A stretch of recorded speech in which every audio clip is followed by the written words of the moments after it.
Hello students, so let's start today's lecture. Today we are going to start with the revision of chapter number 5, chart A and chart B complete करेंगे, that is forms of market. अब forms of market में अपन ने word यहाँ पर पहले distribute करते हैं कितने टाइप्स के कितने फॉर्म्स के मार्केट होते हैं. बिफोर दैट मार्केट किसको बोलते हैं? मार्केट इन कॉमन टर्मिनोलॉजी अपन सबको पता है कि एक पर्टिकुलर प्लेस होती है या लोकेलिटी होती है जहां पर गुड्स को परचेज एंड सेल किया जाता है, उसी को बोलते हैं क्या? Market. But in economics definition भी हमने काफी अच्छे से याद भी की थी. It's an arrangement through which buyer and seller come in contact with each other directly और indirectly and exchange of goods take place among them. तो एक बार फिर से जल्दी से बोलते हैं क्या है. It's an arrangement. ब्रेक करना है, देखो मैंने ऑलरेडी ब्रेक करके आपको पढ़ाया था. It's an arrangement through which buyer and seller come in contact with each other directly और indirectly and exchange of goods take place among them. इसी को बोलते हैं क्या? इकोनॉमिक्स में मार्केट की डिफिनेशन को. अब क्लासिफिकेशन ऑफ मार्केट अपन आएंगे. टाइप्स ऑफ मार्केट क्या है, फॉर्म्स ऑफ मार्केट क्या है, उसी को टाइप्स एंड फॉर्म्स बोला जा रहा है. Before that classification of market on the basis of place.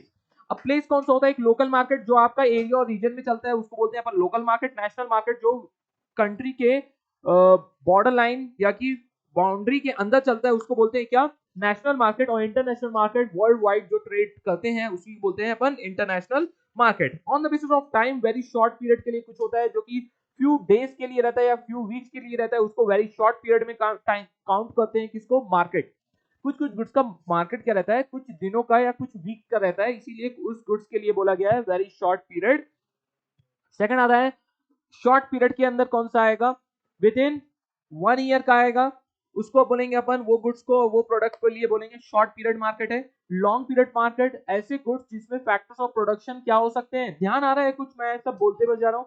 Factors of production क्या हो जाते हैं? हमारे पास वेरिएबल हो जाते हैं. विद इन अ ईयर उसमें चेंजेस लाया जा सकता है और उसका पीरियड रहता है within 1 year to 5 year. And last आता है fourth one is very long period. इस केस में क्या होता है कि मोर देन 5 ईयर जिस चीज प्रोडक्ट का मार्केट रहता है उसको बोलते हैं अपन वेरी लॉन्ग पीरियड के अंदर आता है.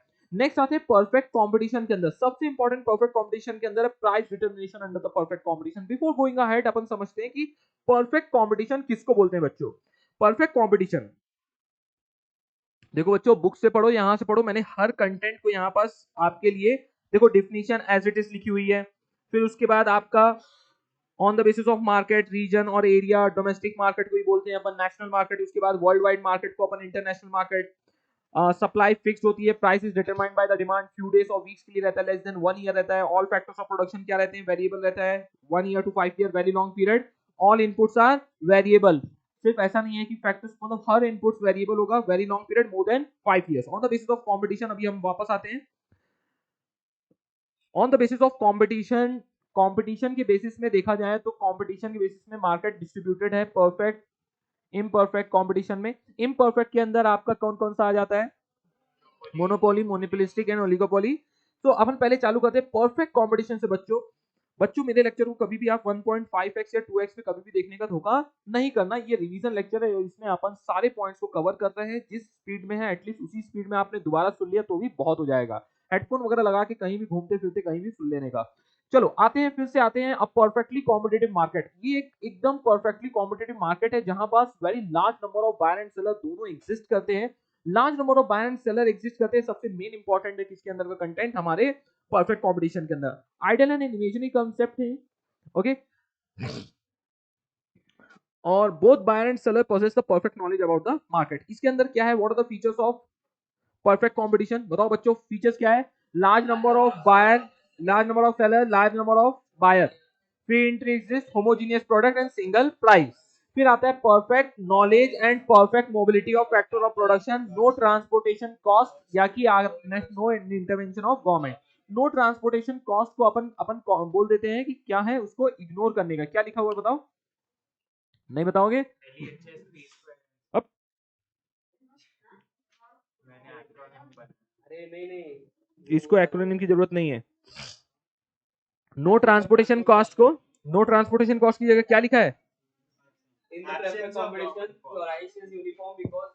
नहीं नहीं नहीं, हाँ वो एज्यूम करते हैं. हेडिंग, हेडिंग अलग है ना. absence ऑफ, हाँ absence ऑफ ट्रांसपोर्टेशन कॉस्ट या absence of transportation, transport cost जो भी है. ये हैंग हो गया. एक बार जल्दी से बता दो तब तक क्या क्या है बच्चों. fairly large number of buyer and seller, free entry exists, homogeneous product and single price. दो परफेक्ट है, दोनों है perfect knowledge and perfect mobility of factor of production, दोनों है non intervention of government and no transportation cost. अब large number of buyer and seller मतलब यहाँ पर बहुत सारे बायर एंड सेलर दोनों है, फ्री एंट्री एग्जिस्ट, जिसको जिस भी बिजनेसमैन को आना है आ जाए, जिसको जब कल्टी लेना है बेच बाज के निकल सकते हैं. होमोजेनियस प्रोडक्ट, इस मार्केट में सभी प्रोडक्ट जो रहते हैं वो क्या रहते हैं, same in shape size colour design सब कुछ क्या रहेगा, सेम रहेगा. सिंगल प्राइस, जो मार्केट की डिमांड सप्लाई का फोर्स है उसमें एक सेम प्राइस प्रिवेल होता है. Perfect knowledge, buyer and seller को दोनों पूरे पूरे प्रोडक्ट का क्या है अच्छे से, दोनों पार्टी को अच्छे से नॉलेज है. Perfect mobility of factor of production, इसीलिए बोला गया है कि कभी भी आप जब चाहे आप इस धंधे के सभी प्रोडक्ट को क्या कहते हैं बेच दे और क्या करें जाके शिफ्ट हो सकते हैं आप दूसरी जगह, इसलिए perfect mobility of factor of production उस पॉइंट ऑफ से बोला गया है. नेक्स्ट आता है no transportation cost. It is assume that, सभी के लिए कॉमन नॉर्मल ट्रांसपोर्टेशन कॉस्ट लगता है, इसलिए सबके लिए क्या बोल दिया गया है, नो ट्रांसपोर्ट कॉस्ट है. नॉन इंटरवेंशन गवर्नमेंट, गवर्नमेंट आके नहीं बोलती है यहाँ से लाइसेंस लो ये करो, आप नहीं चालू कर सकते हो. जैसे आपको पेट्रोलियम बिजनेस चालू करना है तो आपको गवर्नमेंट वगैरह से सारे परमिशन, टेलीकॉम इंडस्ट्री डालना है तो आपको परमिशन लाइसेंस. लेकिन ऐसे यहाँ पर वो लोग हैं जहाँ परफेक्ट कंपटीशन में ऐसे कुछ आपको सब्जी बेचना जाके बेच सकते हो, जिसको बेचना हो बेच लो, कोई कुछ बोलने वाला नहीं है. अंडे बेचना अंडे बेच सकते हो, कपड़े बेचना कपड़े बेच सकते हो. इस टाइप के प्रोडक्ट है ना जो यहाँ पर परफेक्ट कंपटीशन के अंदर आते हैं, जहाँ पर लार्ज नंबर ऑफ बायर भी है, लार्ज नंबर ऑफ सेलर भी है. एक बार फिर से मेमोरी टेक्निक के साथ रिपीट करते हैं. मेमोरी टेक्निक मतलब इसका फ्लो कंसेप्ट है, हमने बोला है large number of buyer and seller, homogeneous free entry exist, homogeneous product, single price, दो परफेक्ट, दोनों perfect mobility of factor of production, perfect knowledge about market, no transportation cost, non intervention of government. Next आते हैं price determination under the perfect competition. Price यहाँ पर determine कैसे होती है perfect competition के अंदर, मैंने अभी भी बताया था ना. सिंगल प्राइस, सिंगल प्राइस कैसे आती है, single price demand and supply के फोर्स से आती है. लेकिन जब सबसे पहला वर्ड यहाँ पर यही लिखा रहेगा intersection, price is determined by the intersection of demand and supply. Okay, interaction of demand and supply determine with the price of commodity. तो ये इंटरेक्शन ही डिटरमाइन करता है क्या, प्राइस को. और किसका interaction, demand and supply. Okay, so both the forces of demand and supply essential to determine the equilibrium price. जो भी चीज इक्वल हो जाती है वहां पर अपन वर्ड क्या लगाते हैं, इक्विलिब्रियम. तो यहाँ पर प्राइस इक्वल हो रही है, ऐसा प्राइस जहां पर क्या हो, डिमांड सप्लाई दोनों इक्वल हो, ऐसे प्राइस को अपन क्या बोलते हैं, इक्विलिब्रियम प्राइस. जहां पर डिमांड एंड सप्लाई दोनों इक्वल हो वो प्राइस को अपन बोलते हैं equilibrium price. Equilibrium price determined by the market demand and market supply. इस तरह का कुछ अपन ने डायग्राम बनाया हुआ है, लेकिन इसका अपन क्या देखें, कहाँ चला जाता है, क्यों ऐसा कर रहा है मेरे साथ, ये स्पीड ही मैच नहीं करते हैं. अरे तो लेकिन अपना स्पीड स्लो कर देते हैं ना.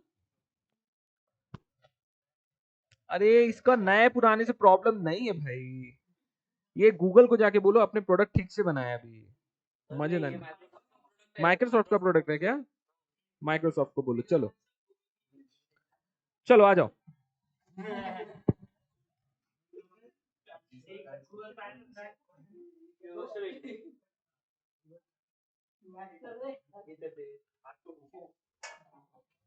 क्या कितना पी के आए, 30 60 कितना है, कितना पी के आए हो.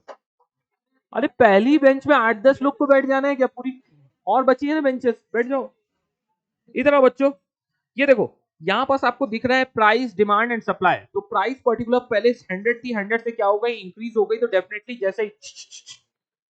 जैसे ही प्राइस इंक्रीज हुई तो डिमांड क्या होगा बच्चों बताओ, डिमांड क्या होगा प्राइस इंक्रीज होने से, डिक्रीज होगा. तो देखो 5000 से डिमांड कितना हो गया है,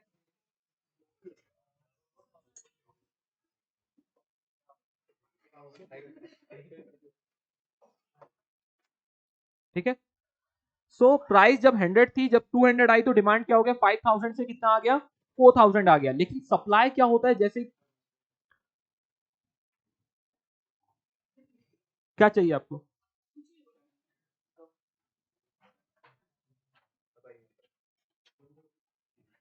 भाई क्या चाहिए तुमको, कहां से आते हो,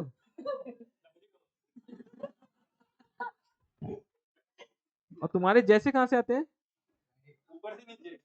हाँ, दोष ऊपर वाले को दे दिया है ना. प्राइस जैसे ही क्या होती है, डिमांड के केस में क्या होता है बच्चों, प्राइस जैसे ही क्या होगी, इंक्रीज होगी तो डिमांड क्या होती है, डिक्रीज. एंड बट सप्लाई के केस में जैसे ही प्राइस इंक्रीज होती है तो डिमांड क्या होती है, वो भी इंक्रीज. जब लेकिन प्राइस क्या हो गया, सप्लाई मन की भावनाओं से देखो ना, प्राइस डिक्रीज होने से डिमांड क्या होगी, इंक्रीज, एंड प्राइस के डिक्रीज होने से सप्लाई भी क्या होगा, डिक्रीज। सो यही केस देखा जा रहा है, जैसे ही प्राइस इंक्रीज हो रहा है तो सप्लाई क्या हो रही है, इंक्रीज। तो जिस डायरेक्शन में जाता है प्राइस, उसी डायरेक्शन में क्या मूव करता है, सप्लाई। तो एक पॉइंट आता है, प्राइस जब 300 पहुंच गया तो डिमांड कितना हो गया, 3000, और सप्लाई भी इंक्रीज हो गया, कितना हो गया, 3000। इसी पॉइंट को क्या बोलते हैं, ये पॉइंट होता है इक्विलिब्रियम पॉइंट, या कि जहां इंटरेक्शन होता है, इंटरसेक्शन होता है, उसी को पॉइंट को बोलते हैं इक्विलिब्रियम पॉइंट। और उसी प्राइस को, उस टाइम की जो प्राइस प्रिवेल करता है उसको बोलते हैं इक्विलिब्रियम प्राइस। देखो डायग्राम में अपन ने डिमांड सप्लाई शेड्यूल इस तरह, आपको भी पता है जो भी डायग्राम बनता है, क्या चला रहा हूं मैं यहाँ पास, सप्लाई का ऐसे डायग्राम बनता है और डिमांड का ऐसे। ये क्या है आपका सप्लाई, ध्यान रखना, और ये क्या है आपका डिमांड का। ओके, सो उसी को अपन ने इंटरसेक्ट किया और यहाँ पास एक पॉइंट आया, उसको बोलते हैं अपन इक्विलिब्रियम पॉइंट, और उस टाइम जो प्राइस प्रिवेल कर रहा है उसको इक्विलिब्रियम प्राइस बोलते हैं। उम्मीद करता हूँ आपको समझ में आया होगा। अपन चलते हैं आगे के चार्ट में। तो chart 5B forms of market, यहाँ पास मोनोपोली कंपटीशन है, मोनो मतलब single, and poly means sellers. यहाँ पास क्या होता है, means there is only one seller who control the entire market supply for a product which has no close substitute. आसपास कोई भी क्लोज सब्स्टिट्यूट नहीं है। यहाँ पास प्राइस ऑफ स्पाइसेस इसका कंपटीशन का फीचर्स है। फीचर्स क्या है, price of spices, price of spices. तो अपन ने कुछ और बनाया क्या, हाँ, no single entry for price control. देखो मोनोपोली के अंदर no single price, no single entry for price control, ऐसे ही कुछ बनाया ना।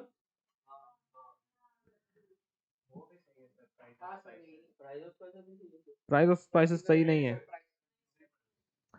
No single entry for, no single price.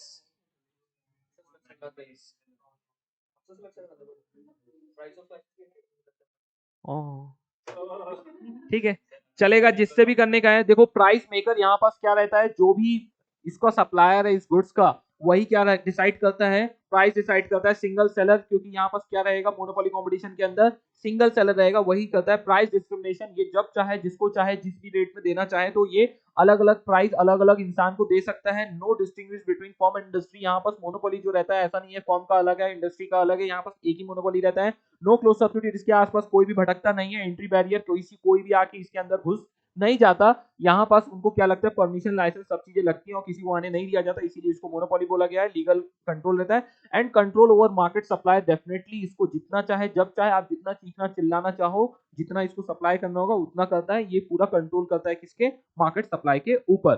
तो यहाँ पास हमारी मेमोरी टेक्निक क्या है, यहाँ पास दो नो है आपका। नो क्या है, no distinguish between firm and industry, and no close substitute, single seller, entry barrier, price maker, and price discrimination, and control over market supply। समझ में आ रहा है क्या, फिर से एक बार, दो नो कौन सा है, no close substitute and no distinguish between firm and industry, single price, entry barrier, price maker, and price discrimination, and control over market supply।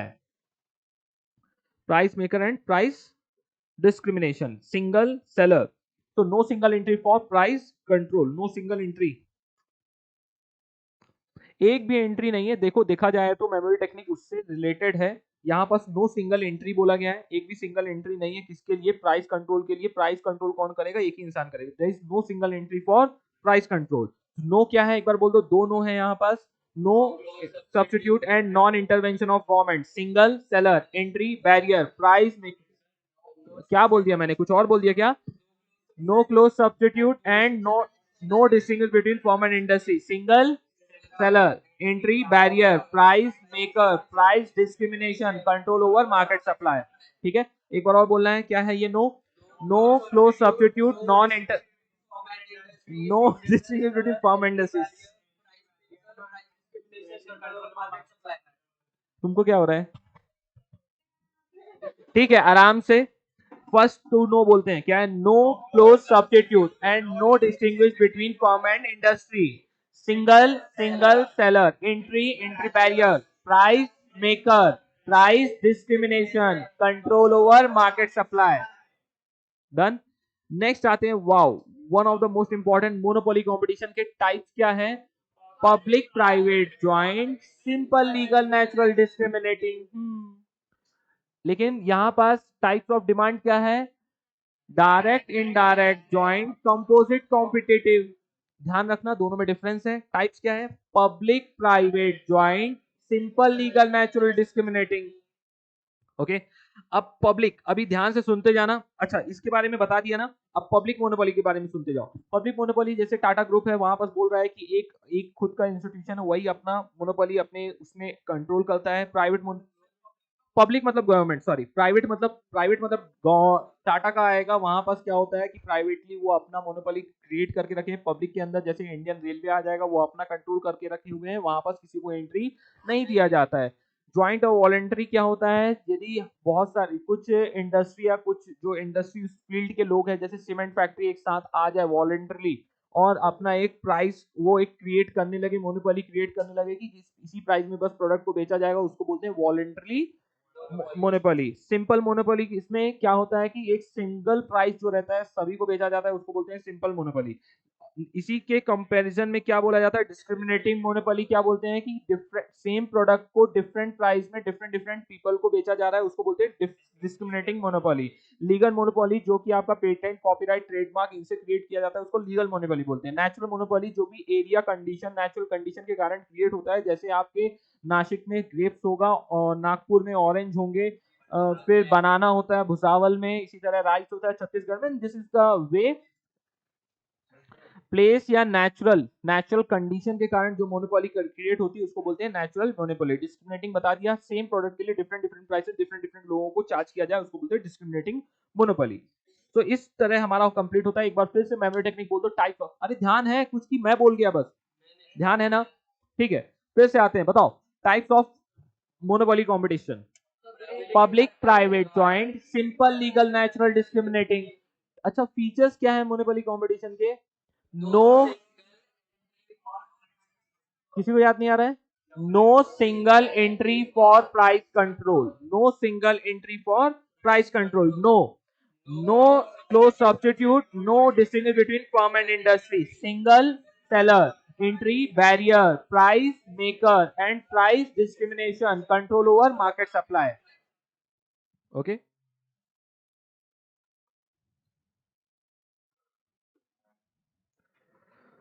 Next आते हैं आपके मोनोपोलिस्टिक कॉम्पिटिशन। करो आप, आपको उससे सही नहीं आ रहा है, मैं उसका लॉजिक बता देता हूं। अब जैसे प्राइस मेकर है, मेकर क्या, फिर इसके बाद सिंगल सेलर, यहाँ प्राइस तो है, यहाँ पास आई स्टैंड फॉर इंडस्ट्री है, नो क्लोज सब्स्टिट्यूट है तो सी आ रहा है, एंट्री बैरियर तो लोग लिख के आ जाते हैं एग्जाम में क्लोज सब्स्टिट्यूट। समझ में आ रहा है? मैंने बहुत सारी आंसर शीट चेक की तो वहां पर यही प्रॉब्लम आने लगी, वहां लिख के आ रहा है स्टूडेंट क्या, सी स्टैंड फॉर क्लोज सब्स्टिट्यूट। अरे इतना बेसिक कॉमन सेंस तो लगाना है कि मोनोपोली कंपटीशन जब आप लिख रहे हो तो वहां नो क्लोज सब्स्टिट्यूट है, वहां हेडिंग लिख के आता है सप्लाई। अरे क्या है supply? Control over market supply है। तो इसलिए अपन को वो चेंज करना पड़ा बिकॉज स्टूडेंट के आंसर को देखते हुए। भगवान के बच्चे होते हैं ना, उनका भी ध्यान रखना पड़ता है। आता है नेक्स्ट, आता है मोनोपोलिस्टिक कंपटीशन। ये आपका perfect competition and monopoly competition का मिक्स है, इसीलिए उसका नाम भी उसी टाइप से कुछ पड़ा है। वेरी रियलिस्टिक इन नेचर, यहाँ सम फीचर मोनोपोली के हैं, कुछ फीचर्स किसके हैं? परफेक्ट कंपटीशन के हैं। एंड कैम्बर्लिन ने कॉइन किया था theory of monopolistic competition, publish in 1933। So monopolistic competition refers to a competition among the large number of sellers producing close but not perfect substitute।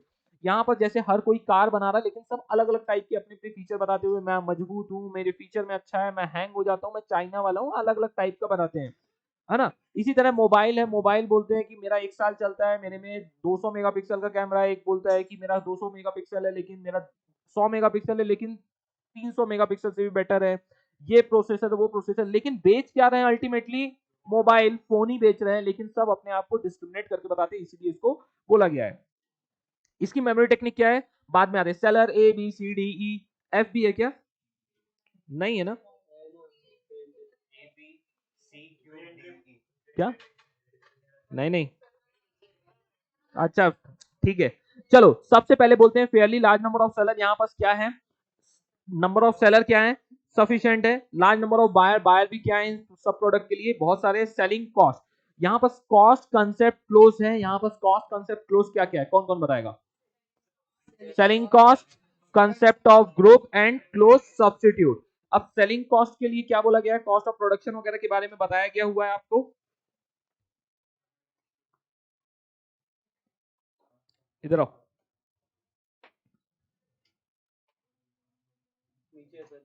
और नीचे,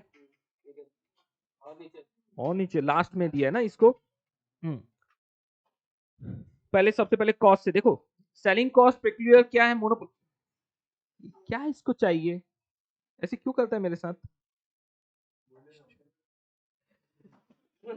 to create to create more demand of its product increase the volume of sales. तो यहाँ पास क्या होता है, it refers to the cost incurred by the firm to create more demand of volume है, volume के बारे में चल रहा है यहाँ पास। It includes expenditure on advertisement, radio, television, broadcast, hoarding, exhibition, window display.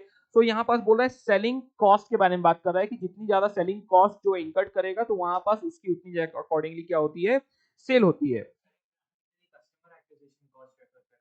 Customer acquisition भी बोल सकते हैं, सेलिंग कॉस्ट को ही कस्टमर एक्विजिशन कॉस्ट ही बोलते हैं। नहीं तो क्या करते हो अल्टीमेटली, बेचने की कॉस्ट को, ये वैसे वाले बेचने की नहीं है कि आप शोरूम तक ला रहे हो फिर उसको घर में डिलीवरी कर रहे हो, वो वाली कॉस्ट को नहीं बोल रहा है, यहाँ पर सेलिंग कॉस्ट है।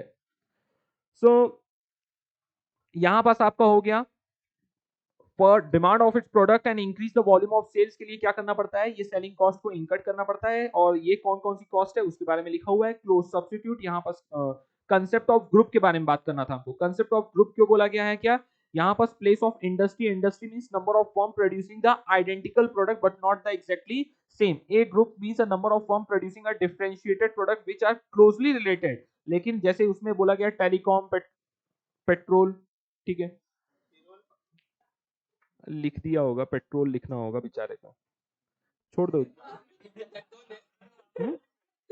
अरे ठीक है, देखो यहाँ पास लिखा हुआ है मेडिसिन हो गए, ऑटोमोबाइल सेक्टर हो गया, ओके। तो ये टेलीकॉम इंडस्ट्री हो गई। तो यहाँ पास क्या चलता है, यहाँ पास चलता है कि ग्रुप ऑफ इंडस्ट्री होती है, यहाँ कंसेप्ट ऑफ ग्रुप चलता है जो कि क्या बनाती है, particular same type of product बनाते हैं बट एग्जैक्टली सेम नहीं होते हैं। आप पेट्रोल के बारे में बात करेंगे तो एक्स्ट्रा प्रीमियम, एचपी का ये है, उसका अलग अलग है। तो अलग अलग टाइप से अपना अपना प्रोडक्ट को वो भी एडवर्टाइज और मार्केट आपने भी देखा होगा करते हुए मिले होंगे।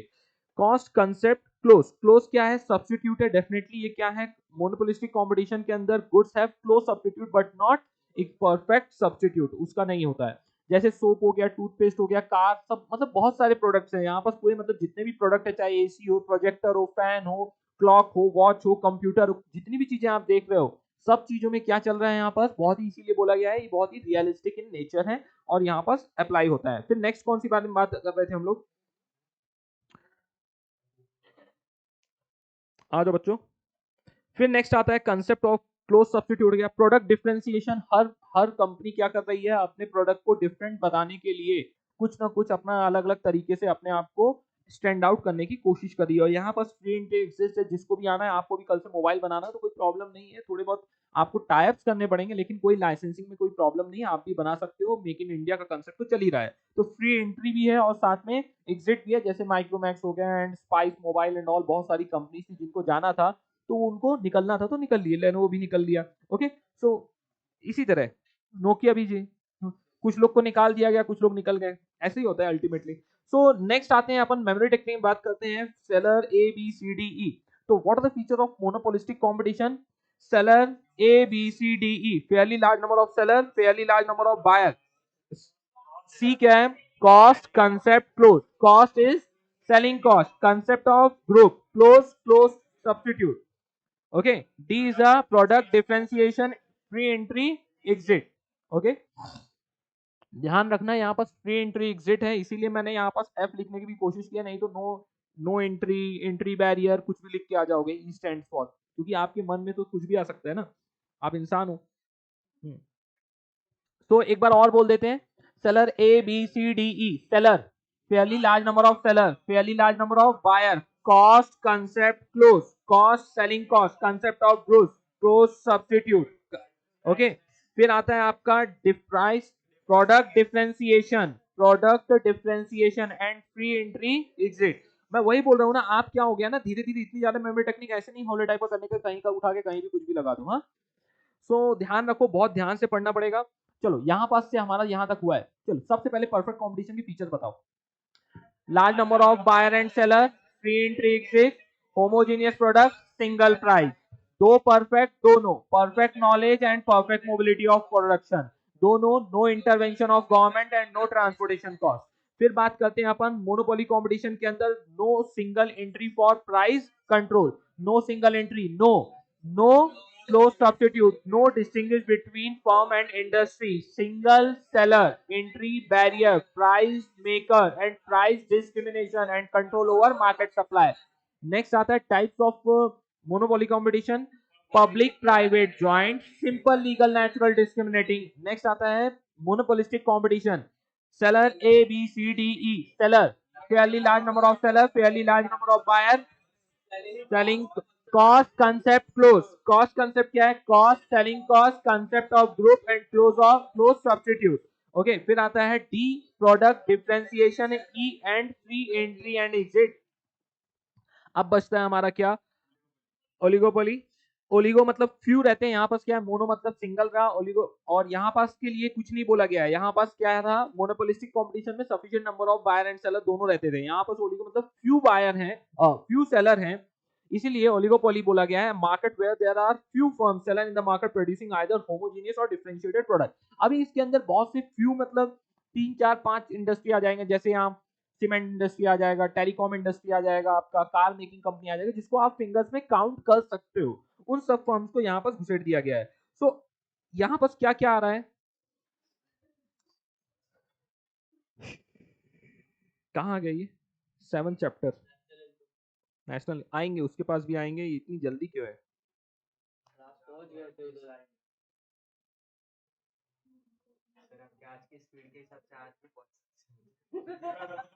फीचर्स के बारे में बात करते बच्चों.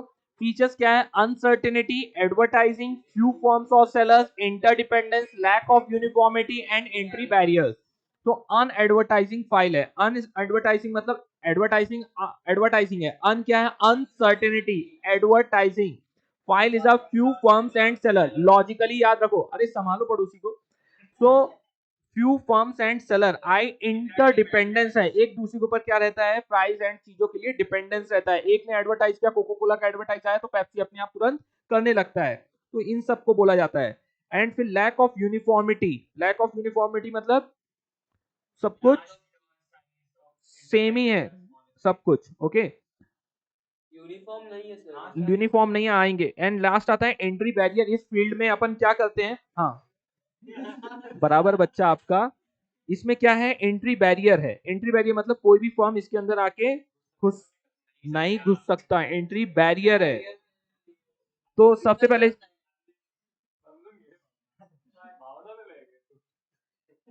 आज तुम क्या बेचारे को ऐसे ले रहे हो?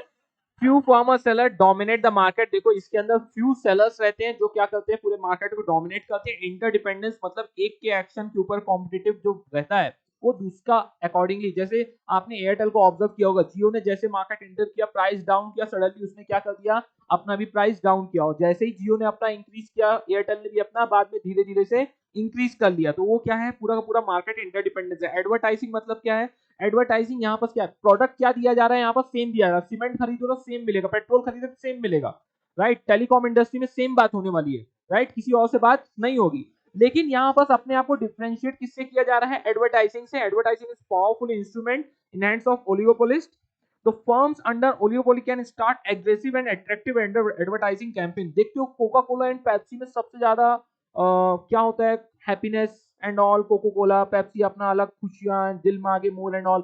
तो ये क्यों किया जा रहा है? इसी को बोल रहे हैं. नहीं, मैं आपको ये बता रहा हूं, यहाँ पास अट्रैक्टिव एडवर्टाइजिंग को अलग से फोकस किया गया है. जब प्रोडक्ट सेम रहता है तो हमको इस टाइप से करने की कोशिश करना ही पड़ता है, नहीं तो कुछ आप अपने प्रोडक्ट को स्टैंड आउट नहीं कर सकते.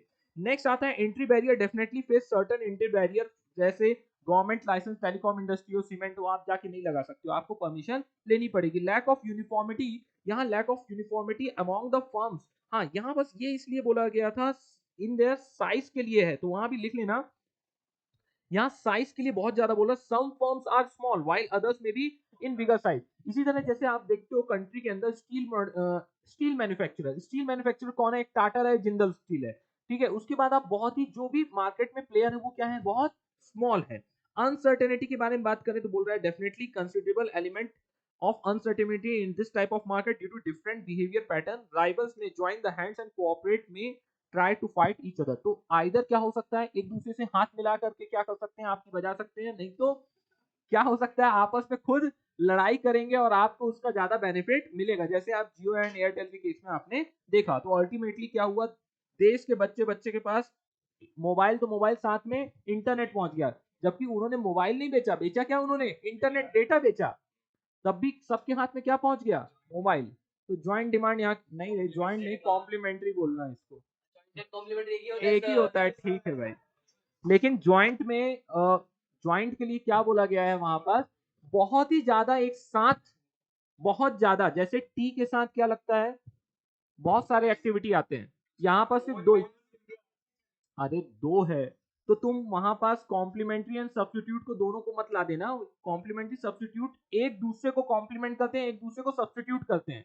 ओके, कॉम्प्लीमेंट एक प्रोडक्ट को दूसरे को करता है, लेकिन अभी ये बिल्कुल, अभी आप कार में पेट्रोल ही डालोगे, ठीक है, अब और उसके अलावा कुछ भी डाल नहीं सकते हो। लेकिन अब चाय का, जो चाय का प्रोडक्ट है, अब सीएनजी नहीं भर दोगे ना पेट्रोल की कार में, अब चाय का प्रोडक्ट है, तो अब वहां पास आप गैस मल्टीपर्पज यूज के लिए करते हो, मिल्क मल्टीपर्पज यूज के लिए, शुगर मल्टीपर्पज यूज के लिए, वाटर मल्टीपर्पज, मतलब एक साथ बहुत सारी चीजों को डिमांड में लाए, उसको बोलते हैं joint demand. Okay, Gangadhar Shaktimaan है।